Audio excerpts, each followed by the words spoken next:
Guess what? It's going to be hard to believe, but we've got to do another speed round because there's still stuff and things that need to be done.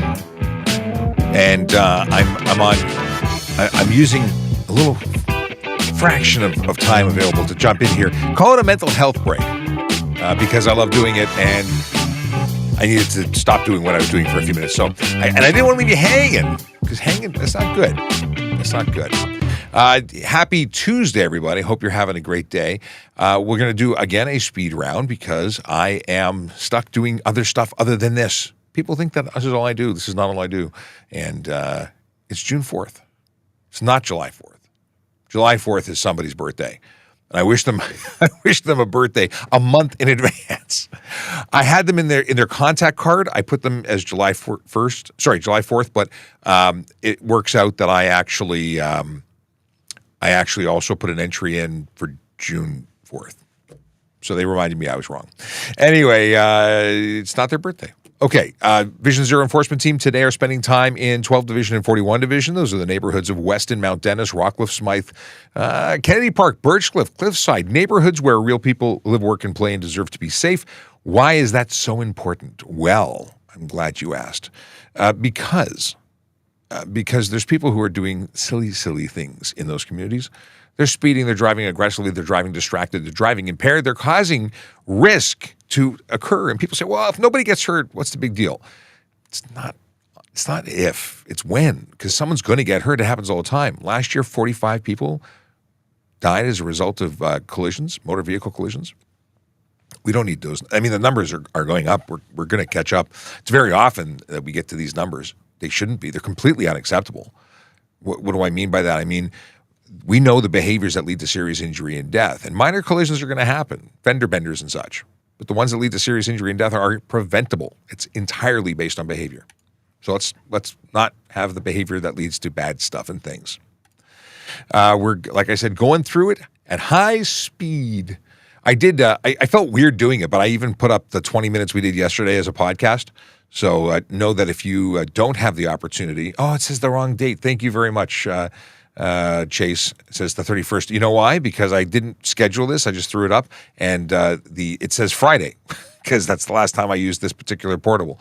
Portable. Yeah. Anyway, it's wrong. It's incorrect. Today is not in May. Okay. What do we got here?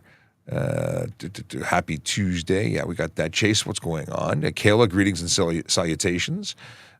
Chris really says taxpayer dollars well spent. I hope so. At least I hope you think that, because many people think that this shouldn't be done. Actually, I had a whole dialogue session with my voice recorder this morning talking about the fact that so many people don't understand how valuable this is. So if this is a high five, then great. If you're saying it's a waste of money and it's a dig, many people don't understand how it works. We talk to thousands of people, and we educate them every day, so it's awesome. I'll get into a rant when we have more time. I don't want to waste my time or your time when I only have such a short time. Okay, got a dad joke. We'll try and fit that in. And Brandon, hey, how's it going? Kayla, we're jumping right into questions because I don't want to waste time. How loud can your muffler be? Not loud enough, or not so loud as it causes people to stop and stare and be disruptive. And that's because you have regulations. Now, 74 decibels is what I'm told is the standard for these. But even if you had a stock car, I mean, not a stock car like a race car, but a stock car right from the factory, and you decided to hammer down and rev it up to, red line everywhere you went, well, that's going to cause unnecessary noise, and you could be causing yourself to get a ticket. You can trigger a ticket. It's often behavior. Like yesterday, actually, no, this morning, I walked out to get a coffee at the Timmy's across the street, and while just then, AJ and I heard the rumble of, what was it? It was a Subaru. What's the Subaru that's really noisy? I can't think of what the model is, but it's either really noisy stock or it's really noisy after someone modifies it. But it was really noisy. And we got into a whole discussion about the fact that it was noisier than another car of, similar size and power. But based on the fact that the guy, he must have been just exhaling onto the throttle to avoid making more noise as he drove between two buildings. So if they decided to open it up, that would have been deafening because it was super loud. I would have given them a ticket if I was in an enforcement capacity. Cody, Oh, Cody wants some information to talk to a recruiter. Okay, Cody, do me a favor. Shoot me an email by going to TrafficCOP.ca and use the code. Use the link. You go to TrafficCOP.ca. You can send me a message there because Cody wants to send me a message about being put together to a recruiter. Okay. What do we got here? What meets the criteria for letting someone go with a warning rather than giving them a ticket? That is basically officer discretion. There's no criteria. I can give everybody a ticket. I can give everybody a warning. I could not stop anybody. I could stop everybody. That's entirely officer discretion. Now, as a traffic officer or as a police officer, if I see something, I plan to do something. That's sort of what we're here for. So if I hear somebody making noise and I'm not tied to an event, or if I'm seeing someone speeding or driving dangerously, if I'm not stuck on something that I cannot stop doing, essentially I've got a prisoner, I've got an arrest, I'm investigating something, I'm going to pull that person over, I'm going to deal with it. Now, it might be cautionary. It might be, hey, you could just keep it down. And that could be a verbal caution. I'm not big on those. I like to keep records of things. At very least, a printed warning, which then goes in our records forever. We pull you over again for the same thing, we're going to give you a ticket for it because somebody took the time to make a note. But very often it's just write the ticket, because most things are behaviors or issues that are always an issue. It's not like when someone's caught for shoplifting, it's said statistically that it's probably their 8th or 10th time doing it before they got caught. Okay. So if you're going to tell me that when you get caught using a cell phone, it was gee whiz the very first time, I'm probably not going to buy that. So giving someone a ticket for it, I feel very comfortable with. And maybe that will change behavior. Maybe a warning will change behavior. Some people believe that a warning is very effective. I don't know. Let me know. Let the audience decide. You can't decide. It's still going to be officer discretion. But tell me what you think. Is a warning enough to change behavior, or do you need to have it hit your license and hit your insurance and hit your pocketbook? Yeah. Cody wants to know about having tires exceeding the wheel well. So technically, no. My understanding is about 1/4 inch leeway, but you see stuff it's 6 inches out of the wheel well. I would instantly ticket that. It has to be covered by the wheel well, fender or fender flare. Can you use your phone if it's mounted to your dash to change music or adjust directions? No, you cannot. That's use, and it's still a handheld communication device, even if it's not in your hand at that time. And if it's integrated into your system by way of CarPlay or Android Auto, it's legal, but can still be you can still be charged for careless operation, careless driving, if it negatively impacts your ability to safely operate your motor vehicle. And then it becomes observations as opposed to just holding it. Even if the battery was dead, if you were holding this in your hand when a police officer saw you, even if you were at a red light, it's using. Courts have supported it. Cameron is absolutely right. It's a WRX STI. That's exactly the vehicle I was referencing earlier. Thank you very much for your response. Just a reminder, this is the rapid another rapid round of only 15 to 20 minutes tops, because I've got stuff that I have to do. But I appreciate. I didn't want to leave you hanging. A lot of people really don't like it when I don't show up. If I say I'm going to show up, I want to show up, even if it's for a short time. Okay. Why can't you turn left on a red light in Montreal? Why would you want to turn left on a red light? Left. We're talking left? Because if you're talking left, you can't go left on a red light anywhere unless in Ontario specifically. I know you're asking about Montreal. I'm not in Montreal. I'm in Toronto. You can't turn left on a red, because generally speaking, that is going to put you in a situation where you're crossing traffic. You're entering the intersection on a red. But if you're on a one-way going to another one-way in Ontario, you can actually make a left turn on a red. It's the only scenario you can. If you meant right turn on red in Montreal, that's because they've got a bylaw. They've got a specific to the island of Montreal. I think it is an island, right? Yeah, when you're on the island, you can't make right turns on a red. So it's for safety. They've decided that. And there's discussion about making no rights on reds everywhere in Ontario. Discussions. Don't know if they're going to make it happen. Cody jumped in to say, yeah, you can't make a left anywhere. Okay. Can you make a left on a red if going with the flow of traffic onto a one-way road? Oh, okay. So basically can't. Oh, no, Cameron's answering what I just answered. Okay, cool. Just a reminder that the website actually, it's not a reminder. The website that was down yesterday for employment is, in fact, working today. So we'll go and check that out for like 2 seconds just to see what the updates. I'm actually priming the website right now. Okay, there was a correction. It was a right. Awesome. How do I send a message on the screen? Like that? You just did. Oh no, lots of stuff coming in. We're only going for about 9-10 more minutes because then I got to go. Okay, we got a cricket cup. We got some Basharat is a cricket fan. Cool. Okay, we've got. What's the deal with excessive noise tickets with a sound system in a vehicle? Excessive noise could be your horn, your stereo, your engine, your exhaust. It could be any of those things. You can't make excessive noise. You can't make unnecessary noise. The whole idea, and actually in discussions that we're trying to put together a podcast with someone from the community who is actually an advocate. She represents a community of people who have an issue with noise. And I got to tell you, I'm one of the people. Now, I don't live in Toronto anymore. I've moved out recently from the city of Toronto. I'm just outside of the city.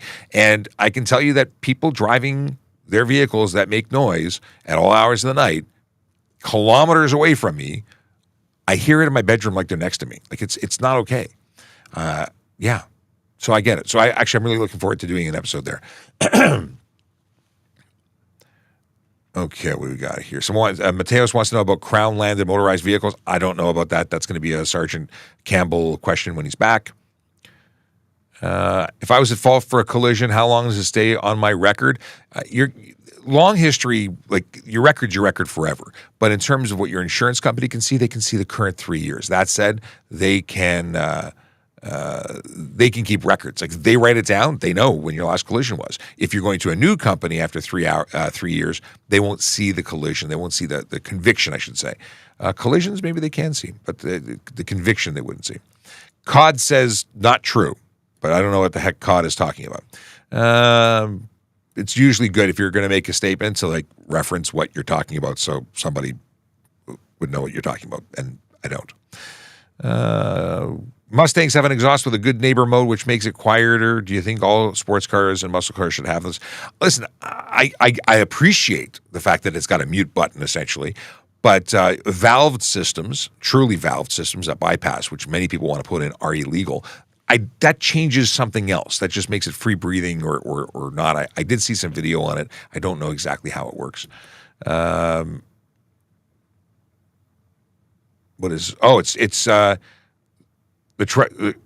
see here. It's ASKaTrafficCOP. Oops, cancel. The answer is it's ASKaTrafficCOP. 2 C's. ASKaTrafficCOP. Yes. For the link. I put it on screen for you. If you were given a verbal warning for a plate cover and on the same drive home a different officer stops you and wants to write you a ticket, is there no way to prove you just got a warning? You get a printed warning. A printed warning. You get a provincial offenses warning piece of paper. And technically you're violating. You could have driven to the first place, bought a screwdriver at the dollar store for $2. I don't know why it's a dollar store when everything's $2 or more, $5. Can we change it to the $5 store? It's like Starbucks. So you could take care of that immediately. Would it be reasonable if you just got pulled over and you got a warning? I'd probably give you the day. There you go. Is it legal to put a sleeve or a camera on a motorcyclist's helmet? No, it's not legal. Mario, you can't put anything on the helmet. You can't even paint it. I met a guy a long time ago, and he was gonna put a custom painted logo. He's a manufacturer, importer / I guess value-added reseller because he was modifying helmets, and he was told that he could not sell that helmet once he painted it and airbrushed it and clear-coated it because it now makes it illegal, according to him, the specialist or the guy who was in the business. Now, if you add things to the outside of the helmet and there's a certain thickness, apparently, that it truly becomes an issue. With camera mounts, GoPros, you can't do it. That would cause, on impact, a potential issue. Now, people say, well, it's just going to break off, no big deal. And what if it breaks your neck? Like, no big deal. But no, safety doesn't go with the main bees. They say that it's unsafe, thus the helmet is no longer safe. The sleeves or the Cookie Monster covers, there's two issues. One, it could snag and cause you to break your neck, but it could also twist. It could also become dislodged and twist and go around and suddenly blind you, which is also an issue. Either way, putting anything on the helmet, not legal. What is the maximum speed you can go before it's considered speeding? You're asking miles per hour, so I couldn't tell you for the jurisdictions that you're in because I don't know where you are, but you're not here. If you're talking about in Canada, you can't go one kilometer an hour over the speed limit is against the law. Whether you're going to get pulled over for it is whether the officer is motivated to stop you for 1 kilometer an hour over, and I'd venture to say that we aren't. But I will tell you that speed is going to depend on what speed limit area you're in, what speed zone you're in. If you're in a 30 kilometer an hour zone, 5 kilometers an hour is significant speeding. You may not agree, but it is. If you're doing 5 kilometers over in a 100 kilometer an hour zone, it's not significant, right? So maybe you'd get away with 5 there, but I'd pull you over for 35 in a 30 zone, and we do have those here. Questions about pipes in the pickup truck. As long as it's behind the passenger compartment, my understanding is that it would be legal as long as it maintains all of the exhaust stuff, like exhaust, muffler, resonator, and so on. If it's a straight pipe out of the bed, that's the problem. We focus too much on speeding and not enough time. One second. We focus too much on speeding and not enough on tailgating and other dangerous driving activities. Here's the thing. Speeding is something that I can stand in one place and measure speed and get people coming past me. Tailgating, I have to be there the moment it's happening. I cannot be everywhere. Tailgating doesn't happen constantly throughout the entire, well, it may, but generally speaking, it doesn't happen all of the time. It happens when one person meets another person and has some kind of issue with that person's speed and then gets on their butt. But that's like trying to chase a fly that's flying around your room. It's always somewhere else. When you get there, it flies somewhere else. It's not, there's no way to go out and do a tailgating enforcement blitz, because you're probably never going to catch anybody doing anything. We drive around. If we see tailgating, we'll deal with it. But are you picking up what I'm putting down? Because I've never really had this conversation, and I'm not putting it together very well. Reminder, I said I was going to be here for 15 minutes. We're at 18 minutes. Got 2 more minutes. I'm going to try and scroll through and get some good stuff here before we go. Question about penalty for driving with a suspended license. I don't recall the dollar amount. I'm not going to look it up today, Jack. My apologies. We don't have enough time. But if you come back tomorrow, I really hope to do a full hour, if not longer, tomorrow. Let's see here. Vel says, traffic tickets is what most Toronto cops are qualified to do, plus it helps politicians. Vel is Mr. Negative, or I don't even know if Vel is a male, female, or other. But the deal is that all police officers are qualified to write traffic tickets because we all go to the police college and we all learn about the Highway Traffic Act. We're also all qualified to arrest people for all sorts of things. So your comment is ridiculous, and it doesn't help politicians at all. It helps communities be safer. We write tickets because we want to change driver behavior, despite Vel, who obviously gets tickets and is upset about it, aside from their opinion. Traffic is incredibly important. It is, on average, the same number of deaths, compared to the violent crimes. They're about on par. Now, lately, we've had a rise in violent crime, so we've seen more deaths related to murder and other things than traffic. I think we've had. Actually, I don't want to speculate because I don't remember the number offhand, but it's neck and neck. Forever and ever, it's been neck and neck.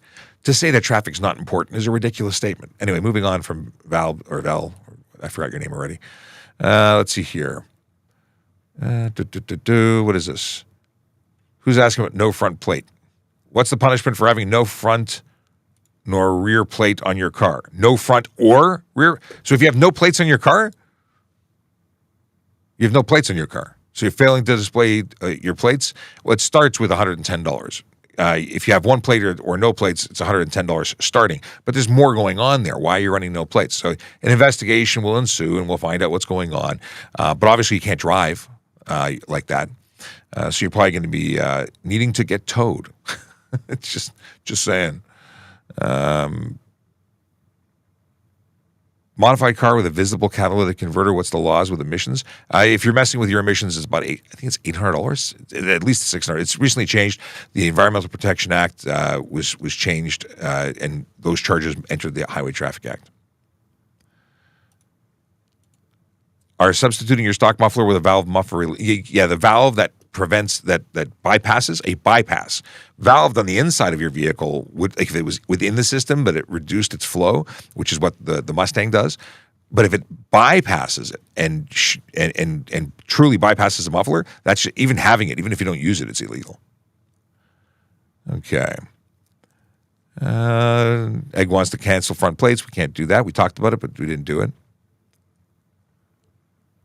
Straight Nappin says, is it true that our vehicle speedometers are not accurate and emergency vehicles are? So, yeah, a speedometer is not always accurate. It can be accurate at certain speeds, but slightly off at other speeds. Usually what's happening is you're actually traveling at speeds below what your speedometer is reading. Our emergency vehicles, what's it called? I forgot what the word is, but it actually it says it on our dashboard. Anyway, word disappeared into the ether. But it is ours are calculated or tested, but it doesn't matter. At the end of the day, you can be ticketed even if it says 100 on your dashboard and you're doing 110 because you changed the diameter of your tires.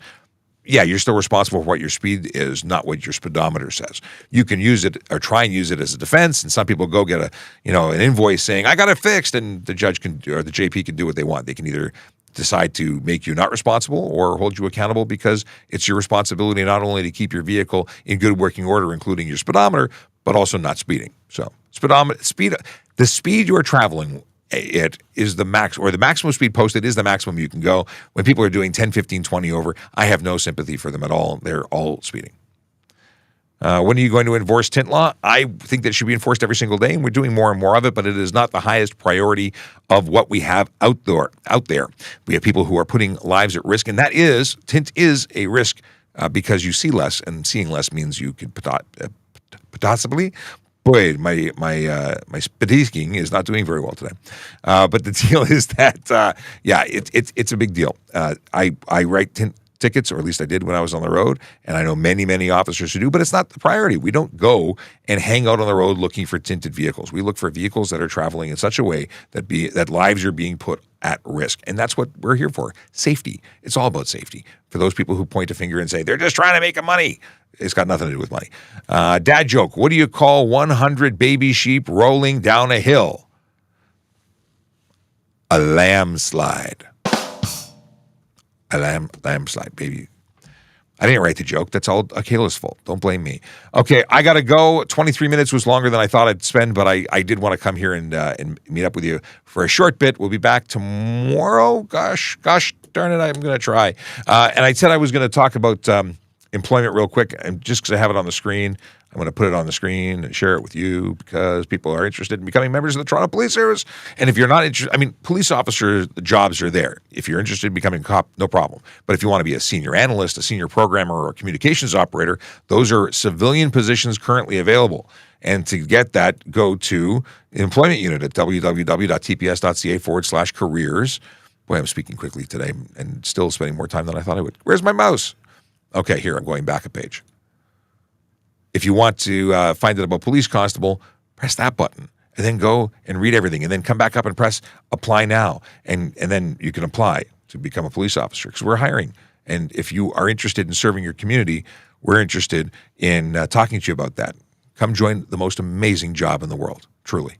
Now, I got to go, but I'm leaving you with this video, which I left you with yesterday. It's awesome. I enjoyed it. Hope you will too. Your future career starts with a vision. A vision of opportunities ahead, where you can see a path to a noble career, serving the city of Toronto.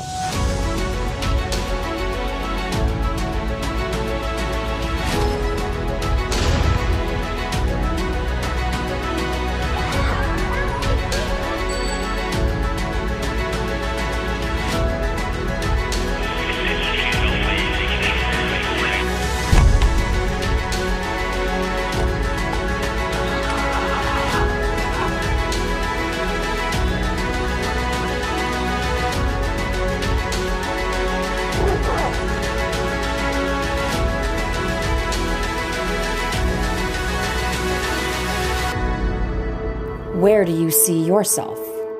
Toronto Police Service. Apply today.